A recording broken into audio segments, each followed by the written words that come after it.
Hi friends, welcome to LATCHAM'S recipe. இன்றைக்கி நம்ம சேனலில் குட்டீஸ்ங்களுக்கு பிடிச்ச மேகி நூடுல்ஸ் வச்சு ஒரு கட்லெட் பண்ண போகிறேன். எப்படி செய்யலாம் பார்க்கலாம் வாங்க. இப்போ நம்ம அந்த கட்லெட் செய்கிறதுக்கு தேவையான பொருட்கள் என்னென்னு பார்க்கலாம்.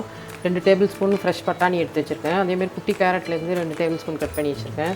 கேப்சிகம் அதுமாதிரி 2 டேபிள் ஸ்பூன் அளவு கட் பண்ணி எடுத்துருக்கேன். இந்த சின்ன வெங்காயம் பெரிய வெங்காயத்துலேயே குட்டி சைஸ் அதுமாதிரி பொடியாக கட் பண்ணியிருக்கேன். ஒரே ஒரு பச்சை மிளகா, 2 உருளைக்கிழங்கு நல்லா வேக வச்சு மசிச்சு வச்சுருக்கேன். அதுமாரி மேகி நூடுல்ஸ்லேருந்து ஒரே ஒன்று எடுத்துக்கிட்டேன். அப்புறம் ஜீரக பவுடர் 1/2 டீஸ்பூன் வச்சுருக்கேன். வெறும் மிளகாத்தூள் 1/2 டீஸ்பூன் வச்சுருக்கேன். மஞ்சத்தூள் 1/4 டீஸ்பூன் வச்சுருக்கேன். நம்ம உப்பு தேவையான அளவு டேஸ்ட்டுக்கு தகுந்த மாதிரி போட்டுக்கணும். இப்போ லாஸ்ட்டாக நம்ம அது மேலே ரோலிங் பண்ணுறதுக்காக இந்த ப்ரெட் கிராம்ஸும் ஒரு முட்டை அடித்து எடுத்துக்கணும். அதுக்காக ஒரு முட்டையும் நான் எடுத்து வச்சுருக்கேன். இதுதான் தேவையான பொருள். இப்போ எப்படி செய்யலான்னு பார்க்கலாம். நம்ம இப்போ தண்ணி கொதிச்சிருச்சு. நான் அதில் அந்த மேகியை சேர்த்துக்கிறேன். அது நல்லா 3 நிமிஷம் கொதிச்சா போதும். 3 நிமிஷம் கொதித்தோடனே வடிகட்டி எடுத்துக்கணும். நம்ம 3 நிமிஷம் கொதிக்கட்டும். இப்போ இது 3 நிமிஷம் நல்லா கொதிச்சிருச்சு. இதை வடிகட்டி எடுத்துக்கலாம்.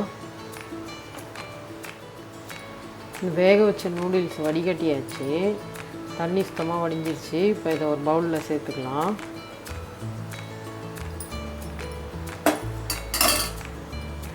அது கூடவே கட் பண்ணி வச்சுருக்கேன் வெங்காயத்தை சேர்த்துக்கலாம். கேப்சிகம் சேர்த்துக்கலாம். பட்டாணியும் சேர்த்துக்கலாம். கேரட்டும் சேர்த்துக்கலாம். ஒரு பச்சை மிளகாய் சின்னதாக கட் பண்ணி வச்சுருக்கேன், அதையும் சேர்த்துக்கலாம். சீரகத்தூள் அது போல் 1/2 டீஸ்பூன் வச்சுருக்கேன், அதையும் சேர்த்துக்கலாம். இது வெறும் மிளகாத்தூள் 1/2 டீஸ்பூன் சேர்த்துருக்கேன். மஞ்சத்தூள் 1/4 டீஸ்பூன் சேர்த்துருக்கேன். உப்பு தேவையான அளவு சேர்த்துக்கோங்க.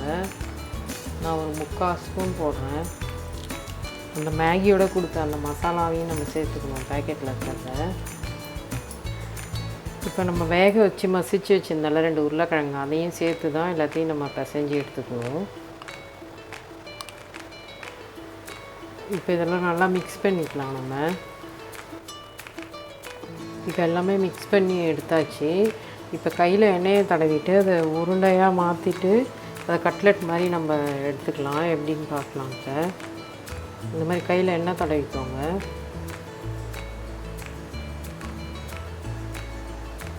எண்ணெய் தடவிட்டு இந்த மாதிரி அழுத்திட்டிங்கனாலே போதும். நம்மளுக்கு என்ன மாதிரி ஷேப் வேணுமோ அந்த மாதிரி நம்ம பண்ணிக்கலாம்.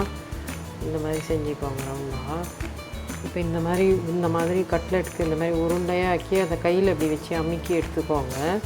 எடுத்துகிட்டு ஓரத்தை சரி பண்ணிக்கோங்க. அப்படி சரி பண்ணிவிட்டு அப்படி அந்த மாதிரி எல்லாத்தையும் செஞ்சு எடுத்துக்கலாம் அந்த மிக்சியில். இப்போ நம்ம கட்லெட் ஷேப்க்கு ரவுண்டாக இந்த மாதிரி ரெடி பண்ணி எடுத்தாச்சு. இந்த மாதிரி முட்டை ஒன்று உடச்சி வச்சுருக்கேன். இதை நல்லா பீட் பண்ணிவிட்டு அதில் நனைச்சிட்டு அதுக்கப்புறமா இந்த மாதிரி ப்ரெட் கிராம்ஸில் தொட்டு அதுக்கப்புறம் தான் எடுத்து வச்சுட்டு எண்ணெயில் போட்டு பொரிக்க போகிறோம். இப்போ நான் இதெல்லாம் நனைச்சிட்டு உங்களுக்கு காட்டுறேன். இப்போ இது இந்த மாதிரி முட்டையில் நனைச்சி எடுத்துக்கோங்க. ப்ரெட் கிராம்ஸில் அப்படி வச்சு ஸ்ப்ரெட் பண்ணிக்கோங்க. அப்படி ரோல் பண்ணி எடுத்துக்கலாம். இதே மாதிரியே எல்லா கட்லெட்டும் நம்ம இது பண்ணி வச்சுருக்கோம்ல, அது எல்லாமே இந்த மாதிரி நனைச்சி எடுத்துக்கணும். நனைச்சி வச்சுருக்கோம் பாருங்கள். இந்த மாதிரி எல்லாத்தையும் முட்டையில் நனைச்சிட்டு ப்ரெட் கிராம்ஸில் எடுத்து பரட்டி எடுத்துக்கணும். அதுக்கப்புறம் தான் எண்ணெயில் பொரிக்கணும். இந்த மாதிரி எல்லாத்தையும் ரெடி பண்ணி எடுத்துக்கோங்க. இப்போ எல்லாம் பரட்டி எடுத்து வச்சுட்டேன். இப்போ எண்ணெயை காய வச்சு பொரிக்க வேண்டியதான். இப்போ எண்ணெய் காஞ்சிடுச்சு. நம்ம எண்ணெயில் போட்டு அந்த கட்லெட்டை பொரிச்சு எடுத்துக்கலாம். பொறுமையாக நிதானமாக பண்ணுங்கள் எண்ணெயில் பண்ணக்குள்ள. நல்லா கோல்டன் ப்ரௌனாக நல்லா செவந்து வரணும். அப்போ தான் உள்ளெல்லாம் கிறிஸ்பியாகும். கொஞ்சம் வெந்து மாதிரி அந்த நம்ம பச்சை பட்டாணிலாம் சேர்த்தோம்லாம், ஃப்ரெஷ் பட்டாணிலாம் அதெல்லாம் நல்லா வெந்துடும். நல்லா கோல்டன் கலர் ஆகிற வரைக்கும் எண்ணெயில் இருக்கட்டும். இப்போ எண்ணெய் காஞ்ச போட்டேன். இப்போ அந்த பபுள்ஸ்லாம் கொஞ்சம் அடங்கின உடனே திருப்பி விட்டு எடுத்துக்கணும். நம்ம திருப்பி விட்டு அந்த சைடு நல்லா ப்ரௌன் ஆகட்டும். ப்ரௌன் கலர் ஆகிற வரைக்கும் இருக்கட்டும். அதில் அப்போ தான் கட்லெட் சூப்பராக இருக்கும். குட்டீஸுங்களுக்குலாம் ரொம்ப பிடிக்கும். அது மேகி நூடுல்ஸ் கட்லெட்ன்றதுனால. வெஜிடபிள்ஸ் நான் கேரட்டு, அந்த கேப்சிகம் போட்டிருக்கேன், பச்சை பட்டாணி போட்டிருக்கேன். நம்ம எது வேணால் சேர்த்துக்கலாம். நம்ம காலிஃப்ளவர் கூட சேர்த்துக்கலாம். இல்லை பீன்ஸ், காலிஃப்ளவர் அந்த மாதிரி எது நம்மக்கிட்ட இருக்கோ அதை சேர்த்து செய்யலாம். ரொம்பவே சூப்பராக இருக்கும். இந்த மாதிரி ஆற வரைக்கும் எண்ணெயில் இருக்கட்டும்.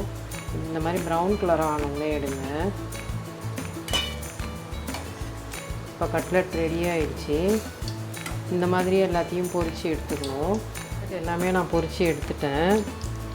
இந்த மாதிரி கோல்டன் ப்ரௌன் கலரில் பொரித்து எடுக்கணும். உங்களுக்கு முட்டை பிடிக்காது அப்படின்னு சொன்னாக்கா நீங்கள் 2 ஸ்பூன் மைதா மாவு 2 ஸ்பூன் கார்ன்ஃப்ளவர் மாவு எடுத்து தண்ணியில் இந்த மாதிரி இந்த கன்சிஸ்டன்சிக்கு கரைச்சிக்கோங்க. நான் இப்போ முட்டை அடித்து வச்சுருந்தேன்ல அந்த மாதிரி அந்த மாவில் நனைச்சிட்டு அதுக்கப்புறம் ப்ரெட் கிராம்ஸில் நனைச்சி இந்த மாதிரி எண்ணெயை காய வச்சு பொரித்து எடுத்துக்கலாம். அதுவும் சூப்பராக இருக்கும். முட்டை பிடிக்காதவங்க அந்த மாதிரி செஞ்சுக்கலாம். பொரித்து முடித்தாச்சு. இப்போ எடுத்துடலாம் அதை. இப்போ கட்லெட் ரெடி ஆகிடுச்சு. இப்போ இந்த மாதிரி கோல்டன் ப்ரௌன் வர்ற மாதிரி பொரித்து எடுத்துக்கோங்க. சுட சுட சூப்பரான கட்லெட் நூடுல்ஸ் கட்லெட் ரெடி ஆகிடுச்சு. வீட்டிலே நம்ம குழந்தைங்களுக்கு இந்த மாதிரி செஞ்சு கொடுத்தோன்னா ஆரோக்கியமாக இருக்கும். வெளியில் வாங்கி கொடுக்குறத நம்ம வீட்டில் செஞ்சு கொடுக்குறோம். கூட 2 கட்லெட் சாப்பிடுவாங்க. நூடுல்ஸ் கட்லெட்னாலே குட்டீஸ்க்குலாம் ரொம்ப பிரியமாக சாப்பிடுவாங்க. நீங்கள் வீட்டிலேயே செஞ்சு கொடுங்க இந்த மாதிரி குழந்தைங்களுக்கு. இப்போ பாருங்கள் இந்த கட்லெட் ரெடி ஆகிடுச்சு. இப்போ புட்டு காட்டுறேன் பாருங்கள். எப்படி மேலெலாம் உள்ளேயும் வெந்திருக்கு பாருங்கள் சூப்பராக. இப்போ இது சாஸ் கூட குழந்தைங்க தொட்டு சூப்பராக டேஸ்ட் பண்ணுவாங்க. செம்மையாக இருக்கும் சாப்பிட்றதுக்கும். இந்த மாதிரி செஞ்சு கொடுங்க, குழந்தைங்க விரும்பி சாப்பிடுவாங்க. இப்போ கட்லெட் செஞ்சு முடித்தாச்சு. சூப்பராக இருக்குது. லட்சம்ஸ் ரெசிபியை லைக் பண்ணுங்கள், ஷேர் பண்ணுங்கள், சப்ஸ்கிரைப் பண்ணுங்கள். உங்கள் ஃப்ரெண்ட்ஸுங்களோட கண்டிப்பாக ஷேர் பண்ணுங்கள். நன்றி, வணக்கம்.